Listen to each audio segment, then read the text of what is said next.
सबसे इम्पोर्टेंट यही रहता है, जो दोहा आता है इसको आप नहीं छोड़ेंगे। ज़्यादा नंबर बढ़ाने के लिए दोहा को आपको लिखना ही पड़ेगा, क्योंकि इससे अच्छा लगता है, आकर्षक हो जाता है आपका आंसर। ठीक है, तो हिंदी में तो ये अनिवार्य रूप से होना चाहिए। अधिक नंबर अगर आप पाना चाहते हैं तो इसको ज़रूर लिखेंगे। ठीक है, जो ये दोहा आता है बीच बीच में कहीं कहीं, तो इसको आपको विद्यार्थीगण, इस वीडियो में हम लोग पढ़ने वाले हैं तुलसीदास का जीवन परिचय, और आप अपने एग्जाम में कैसे लिखेंगे ज़्यादा नंबर आएगा।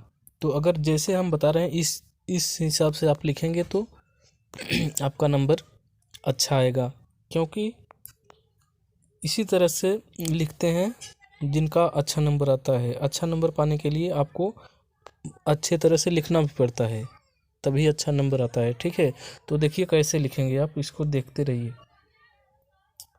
देखिए हाँ, सबसे पहले जिसका जीवन परिचय लिख रहे हैं उसका नाम ऊपर लिखेंगे यहाँ पे। लिखने के बाद फिर जीवन परिचय हेडिंग डालेंगे।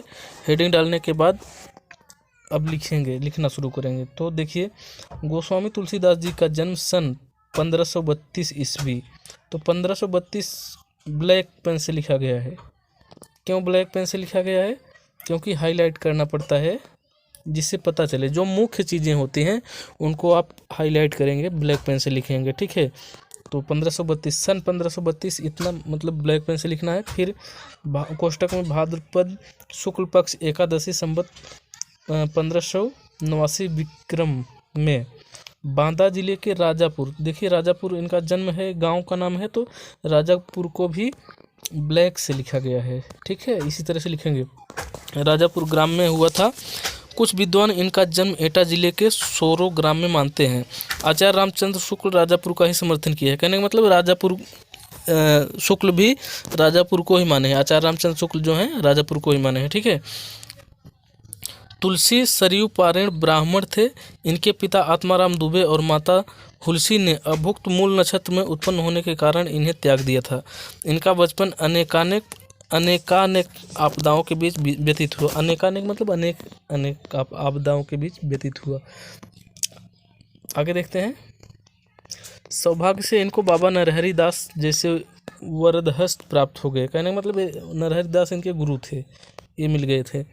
इन्हीं की कृपा से इनको शास्त्रों का अध्ययन अनुशीलन का अवसर मिला।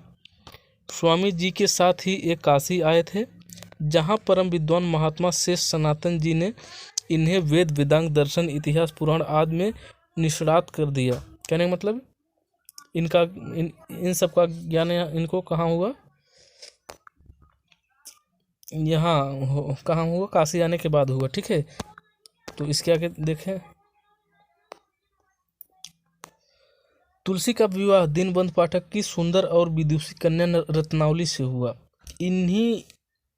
इन्हें अपनी रूपवती पत्नी से अत्यधिक प्रेम था। एक बार पत्नी द्वारा बिना कहे मायके चले जाने पर अर्धरात्रि में आंधी तूफान का सामना करते हुए ये अपनी ससुराल जा पहुंचे। इस पर इनकी पत्नी ने इन्हें धिक्कारा। तो ये चीज़ सबसे इम्पोर्टेंट यही रहता है, जो दोहा आता है इसको आप नहीं छोड़ेंगे। ज़्यादा नंबर बढ़ाने के लिए दोहा को आपको लिखना ही पड़ेगा, क्योंकि इससे अच्छा लगता है, आकर्षक हो जाता है आपका आंसर। ठीक है, तो हिंदी में तो ये अनिवार्य रूप से होना चाहिए। अधिक नंबर अगर आप पाना चाहते हैं तो इसको ज़रूर लिखेंगे। ठीक है, जो ये दोहा आता है बीच बीच में कहीं कहीं, तो इसको आपको लिखना है। अगर आपको नहीं याद है तो कुछ याद कर लेंगे उससे संबंधित। जैसे जो जीवन परिचय लिख रहे हैं तो उनके जीवन से संबंधित दोहा ज़रूर एक दो उसमें डालेंगे, तभी अच्छा नंबर मिलेगा। ठीक है, तो चाहे आप जीवन परिचय लिख रहे हैं, चाहे काव्य लिख रहे हैं, चाहे जो भी लिख रहे हैं, उसमें दोहा का प्रयोग जगह जगह पर करना ज़रूरी होता है अच्छा नंबर पाने के लिए। तभी आप अच्छा नंबर पाते हैं, नहीं तो चाहे जितना बढ़िया आप लिखेंगे नंबर उतना अच्छा नहीं आएगा। ये सब जो होता है आपके आंसर को, उत्तर को आपके आकर्षक कर देता है। तो इसको ज़रूर से ज़रूर लिखना है। ठीक है, तो देखिए, तो इस पर इस पर इनकी पत्नी ने इन्हें धिक्कारा। क्या धिक्कारा? अस्ति चर्ममय देहमम तामे ऐसी प्रीत, तैसी जो श्री राम होत न तब हो भी भवभीत। ठीक है, ये जरूर से ज़रूर लिखना होगा आपको, इसको छोड़ना नहीं है। अगर नहीं याद किए हैं तो अभी से याद कर लीजिए। ठीक है, अपनी पत्नी की फटकार से तुलसी को क्या हो गया? वैराग्य हो गया। तुलसी को वैराग्य हो गया। अनेक तीर्थों का भ्रमण करते हुए ये राम के पवित्र चरित्र का गायन करने लगे। इन्होंने अधिकांश रचनाएं चित्रकूट, काशी और अयोध्या में ही लिखी है। ठीक है, तो काशी के अस्सी घाट पर सन 1623 ईस्वी यानी कोष्टक में श्रावण शुक्ल पक्ष सप्तमी संवत 1680 विक्रम में ये परलोकवासी हो गए। परलोकवासी हो गए मतलब इनकी मृत्यु होगी। इनकी मृत्यु के संबंध में यह दोहा प्रसिद्ध है। तो एक दोहा फिर आ गया, तो इसको भी ज़रूर आप याद कर लेंगे। अगर याद नहीं है तो याद कर लेंगे, और इसी तरह से सजा करके लिखना होगा आपको। अच्छा लगना चाहिए, अट्रैक्टिव होना चाहिए आपका आंसर, तभी आपको अधिक नंबर मिलेगा, नहीं तो नहीं मिलेगा, सामान्य नंबर मिल जाएगा। ठीक है, हर विद्यार्थियों से कुछ अलग आप करेंगे तभी नंबर आपका ज़्यादा रहेगा, नहीं तो सामान्य रूप से आपको भी मिल जाएगा।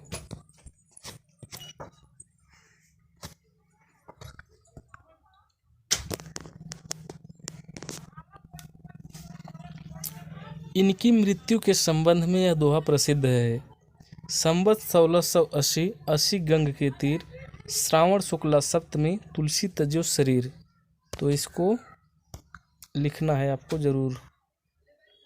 इसके बाद कृतियाँ यानी रचनाएं। तुलसीदास जी द्वारा 12 ग्रंथ प्रमाणित माने जाते हैं। 12 ग्रंथ प्रामाणिक माने जाते हैं, जिनमें रामचरितमानस प्रमुख है। कहने का मतलब रामचरितमानस जो है इनका सबसे प्रसिद्ध इनका ग्रंथ है। सभी रचनाएं इस प्रकार से हैं: श्री रामचरितमानस, विनय पत्रिका, कवितावली, गीतावली, कृष्ण गीतावली, वरवय रामायण, रामलला नाछू। इसके बाद है वैराग्य संदीपनी, जानकी मंगल, पार्वती मंगल, दोहावली, रामाज्ञा, प्रश्न। ये 12 ग्रंथ टोटल हैं इनके। इसके बाद अंत में लिखते हैं साहित्य में स्थान। ये भी आपको लिखना होता है। ठीक है, सिर्फ जीवन परिचय लिख देने से पूरा नंबर नहीं मिलता है। तो साहित्य में स्थान लिखेंगे, मतलब साहित्य में स्थान में वही रहता है, मतलब एक कवि साहित्य में क्या क्या किया है। तो देखिए इसमें रहेगा, तुलसी का लिख रहे हैं तो तुलसी के बारे में लिखेंगे। गोस्वामी तुलसीदास जी हिंदी साहित्य के सर्वश्रेष्ठ कवि हैं। जो तुलसीदास हैं ये सर्वश्रेष्ठ हिंदी के कवि हैं। इनके द्वारा हिंदी कविता की सर्वतोमुखी उन्नति हुई। कहने का मतलब कविता की उन्नति पूर्ण रूप से इन्हीं के द्वारा हुई है। इन्हें समाज का पथ प्रदर्शक कवि कहा जाता है। तो इतना इसमें लिख देंगे, बस आपको पूरा नंबर मिल जाएगा, अधिकतम नंबर मिलेगा। और आपकी राइटिंग भी ठीक ठाक होनी चाहिए। ठीक है, अगर आप लोगों को वीडियो अच्छा लगा हो तो इस चैनल को सब्सक्राइब करेंगे इस तरह के और भी वीडियो देखने के लिए। हम मिलते हैं आप सभी से नेक्स्ट वीडियो में, तब तक के लिए जय हिंद, जय भारत।